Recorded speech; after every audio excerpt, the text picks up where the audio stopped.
Hi, we are the co-founders of Rework, and in this video, we'll be going through the design process for how we ended up with the final version of the Toshi Sling 5 liters here. So first up, before designing any product, we have to establish our design goals, which, what is it again? So for this specific product, we had laid out a few goals. Number one, we really wanted this sling to be able to fit both bulky and small items. And it's for, the city, it's for urban people. We really wanted it to be able to pack out very well and easily. Number two, quick access. We wanted it to be a very smooth experience all around accessing your items. And then also lightweightness. We don't want it to ever weigh you down, but with the relative lightweightness, we also wanted to keep its overall durability since it's still, after all, a pretty premium product. But then with that, we also needed to make sure that we give it, we're able to sell it at a pretty reasonable price point because we want our stuff to be pretty accessible to everyone. So price was also a big consideration. Yeah, so basically those were the few design goals and parameters that we had when designing Sling, and that's how we sort of ended up with the design. So the next step to the design process is actually not even the sampling process, but actually the prototyping or just the sketching phase. Generally, we just do some drawings and whatnot to sort of get an overall shape that we would like. And then once we get that, for us at the very least, we like to use 3D softwares to create patterns to our product, print that out, and then what you end up with is, let's remove this. Yeah. What you end up with is basically paper models. So there's one more over there. Pass me that. Yeah, so these are a few paper models that we have. Unfortunately, we actually kind of just crumpled up and threw away most of the earlier paper models that we were experimenting with. Trust me, the earlier ones did not look as refined as these ones. These are the more of the later versions. But basically, we would do quite a few rounds of paper modeling in order to get the overall shape and feature set that we were basically looking for, as well as the size.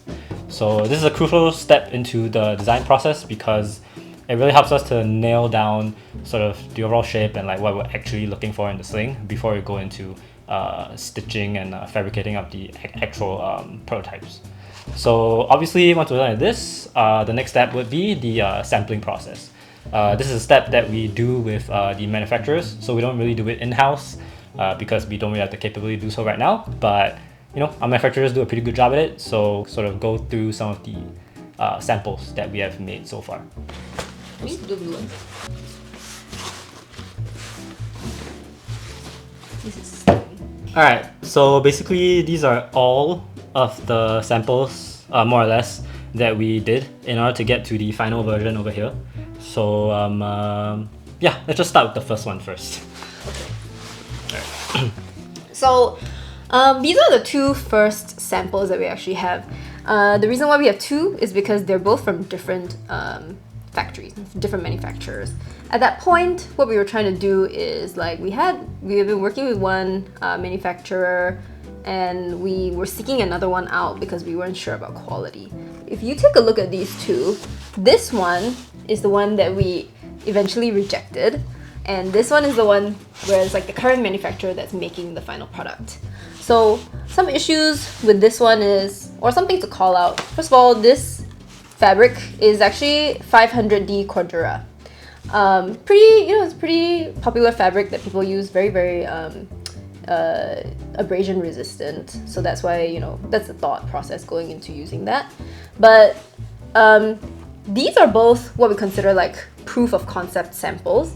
It's just for us, to get an idea of whether our concept is something that we can continue to refine, or if it's just it just doesn't work.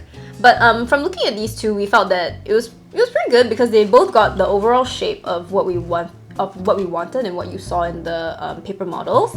It's just that obviously there are some things to refine. This one, they're pretty different because this one is kind of just missing some of that overall dart stitching and the pleats and that overall shape that we wanted to create, which is kind of this a bit of a tapered and curved shape when you look at the side profile. The reason why we decided not to go with this manufacturer is ultimately because like when we take a very close look at all of the elements in here, we realize that it's just not up to par in terms of quality. You know, the cutting is like very, you know, sometimes a bit haphazard, as compared to this one where we can tell that it's like pretty well made, and we just knew that if we went with this manufacturer, things would be able to progress pretty quickly. So this one over here is actually a different material than this. This is a True-Lock 500 denier cordura that we just wanted to test out because we had seen it in a sample book and we thought that it felt pretty good. We really like it. Some pros and cons of it are actually this one catches less fur than the 500D normal cordura. It also is a little bit slightly less black. It has this like gray sheen over it, but we felt that it gives it a interesting like aged look, which we do like. It's also like pretty abrasion resistant, just like this one, because they're basically the same thing. It's just that this is solution dyed. The only problem with it though is that it's more expensive, which is fine. But the other problem is that it actually has a very high MOQ, minimum order quantity to get to, which is 3,000 yards. And so at this point, we weren't sure whether we were able to afford that or not. So that's the main thing. Another benefit to the fabric is, did you mention it? Yeah, basically like it's also smoother to the touch than your conventional 500 denier cordura, which is also another aspect of why we really liked it and preferred it over the regular version. So, you know, just another thing to consider there. On the interior here, there were also like, you know, certain things that we kept and removed depending on if we felt that they could be further refined or if we felt that they were just clunky to use with its just overall implementation and design. So one of the things that we actually got rid of or kind of revised heavily was the top quick access pocket over here. So this first version has this unique design where the pocket flips out, and so we designed it in this way so that if you have like a ton of stuff inside this pocket, you can kind of flip it out so that it's like out of the way when you're trying to access the items inside the main compartment. But when in actual practice, we didn't find this to be necessary, and also like because of this whole mechanism, it takes up more just space inside the overall bag, and it's just more clunky of experience. So we definitely scaled back on this design and ultimately went with a simpler design, which kind of kept the inspiration with the top quick pocket, but made it much simpler. So yeah, there are just some like details overall of the bag that we definitely scaled back on, and just made it simpler overall so that the user experience is much more refined. So really, the first sample, as Jia said, is just a proof of concept, sort of putting everything that we were thinking of including to the bag. But then the further samples you'll see later are like incremental refinements until we get to the final version. Next one. So this is the next sample. Some things. Sorry. You're gonna screw up the sound. So this is the next sample. Some things that might stick out very quickly to you is that we got rid of the AquaGuard zippers. And why? It's because this compared one, to the first one that with the new manufacturer. Yeah, we got rid of it because, like we said, one of the main goals of the Sling is quick and smooth access, and we just thought that the AquaGuard zippers are just, you know, it tugs as you're trying to gain access into the Sling, and we wanted it to be like so smooth, almost that it's like a one-handed access type situation with certain pockets. So we felt like this was good, and this is also DWR coated, so it provides a bit of water repellency, but maintains a smoothness. The other thing is that like with this, what we felt was this side profile. At first when it came to us, we kind of coined it as like a dad bod. Yeah. Like, don't know if you can tell the difference, but we got rid of these like pleat stitches up top here as compared to this one, that what we call pleats. And so it got rid of this curvature right at the top over here. And so what happened was that the curve only starts at this like midsection here, and then extended all the way, or it didn't even extend all the way, it kind of just like flared out towards the end, which gave it this like overall pretty like dad body kind of like Vibe. yeah. Yeah. So we weren't exactly very happy with that, which is the thing that we set out to fix the next time around. Into this. So this brings us to the third sample. There's two of them. I'll first talk about the black one over here. So compared to actually the second version, I think the biggest difference here is the front of the bag, which we focus most of our efforts on anyways. So with the third version, the pleats are more pronounced, or the darts here are more pronounced compared to the second one. This is to sort of compensate for the lack of an additional pleat at top here when compared to the first prototype that we showed in the beginning. So as you can see, there's like pleats here to help it create like more of a rounded shape at the top. We got rid of that, and so here it's more flat. And also we got rid of those pleats just because like it just would probably attract more lint and stuff over time. We asked people around us whether they felt that it was nice, and they also just said no. And I think we were, at that point we were pretty locked in on the pleats being like a good thing, but I think we were probably wrong. So. Yeah, I mean, looking back, you can see sort of it creates like a fold that doesn't look as neat when compared to the later designs, so it's probably a good thing that we removed it, definitely. But with removing the pleats, there were a few other areas that we had to sort of refine, and so there was just like the front shape of the bag. We increased the darting on the front here so that this part protrudes more outwards, and also gives more volume to the front pocket. And then because the dart is longer and the top protrudes more, the bottom here kind of tapers down when compared to the second version over here, where it kind of just like comes out like a dad bod. So yeah, this one kind of like goes in a bit nicer, and so we just prefer the shape of that more. So really, like we said, the later samples are just more of like refinements over the next one. So this is really just like refining the shape of the product. There were also some other like minute changes that we did, such as like the zipper guard. This one is just like a full zipper guard instead of like a slit, because we realized that with the slit, it kind of gets caught on the slit sometimes. It doesn't want to go all the way in, and so just making it simpler is probably a better way to do things. There are some other like minute details, but we won't get into the meat of it. If not, this video will be super long. But like we're just refining it, and then you will notice that we also just now we said that there are two versions of the third sample. And so this one is in a different color, but it's not really the color that we were experimenting with, but more so the material. So this is this is basically a material that's very similar to the material that we're using right now with the final product. This is a 420 denier recycled nylon fabric, and we just wanted to test to see if it's a material that we really liked and we wanted to use moving forwards.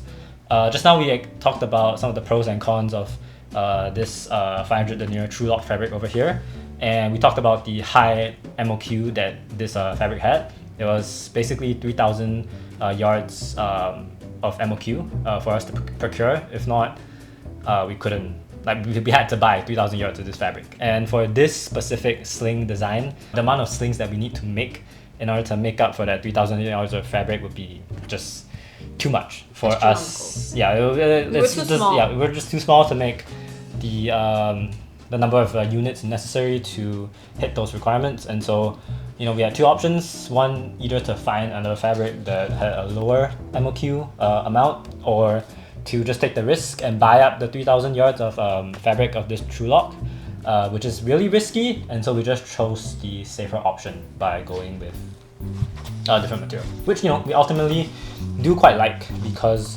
while the true lock doesn't pick up as much pet hair when compared to traditional 500 denier Cordura, it still does. It's just that it's much easier to wipe clean, whereas like with this new fabric here, it's smooth to the touch, and so it doesn't really pick up any lint or pet fur, so it's just easier to clean. And yeah, I mean it just functions quite nicely as well. So ultimately we went to design. For these two, they're basically the same as the final version of the Toshi Sling 5 liters. There's like a few, maybe a couple other like minute tweaks that we did to like further refine the product, such as like the zipper guard over here. This one's slightly curved, but we got rid of the curve and sort of made it flat, as you can see here. just these little like tweaks that we made to try and really like perfect the overall product. And so with these, like changes, we eventually just get to the final version over here. So yeah. With the final version, I don't know if we touched on this. You should be able to see it on our website anyway. But with regards to this portion here, where in the first sample, it was like a whole interesting way of doing it, where the pocket kind of swivels out. Eventually, we just kind of made it like a bit of a floating pocket, so it doesn't swivel, but it also is able to just like do what we needed to do, which is to keep other items above any bulk and just elevate it and make use of this vertical space on top. But at the same time, be able to like make the design super simple and just also easier to make, like less labor intensive, less costs overall, which is able to Yeah, I mean, like we said at the start with one of the design goals, price was an important factor to us because we don't want to come out with products that were too expensive to procure. So, ultimately, like we're a business and we have to also profit from each sling or each product that we make, and we have to make adjustments based on a realistic price point that we think that you would like, and also like just something that is realistic for us to sell and be able to continue to sell the product. And so those were also decisions that we had to make when it came to the materials that we use, the construction that we're using with the bag, and how complex we can make the bag to be. When you look at the first version and compare it to this final version, you can definitely see there's quite a lot of changes. There is just first of all, like functional changes, such as just this bag being definitely bigger than this first sample, such as just being wider, even like the side of the bag, the base is also wider. This is so that can fit like the larger items more efficiently. But beyond that, there's a lot of like just refinement where we kind of got rid of the swivel gatekeeper buckles and just use the regular like non-swiveling gatekeepers. This saves cost, but it still functions exactly the same. Also, it's less bulky. Yeah, it's also less bulky.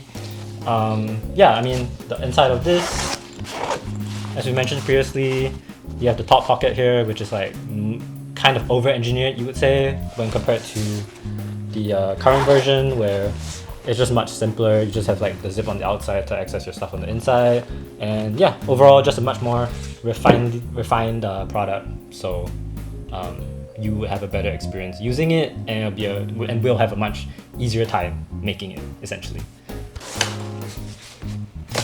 Yeah.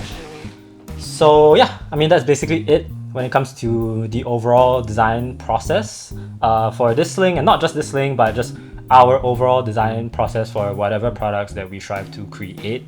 We hope that you found this interesting and helpful in sort of like figuring out sort of why we designed this sling to be this way, and maybe hopefully you found it insightful in like sort of the behind the scenes of how sort of bags get made.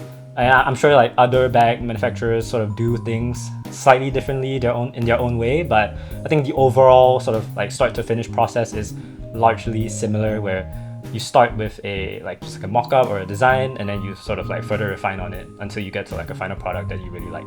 So yeah, if you have any questions, like always, you can leave them down in the comments below and we'll answer them, and we'll be coming out more videos in future, so like and subscribe. Thanks. Bye. Thank you. Bye.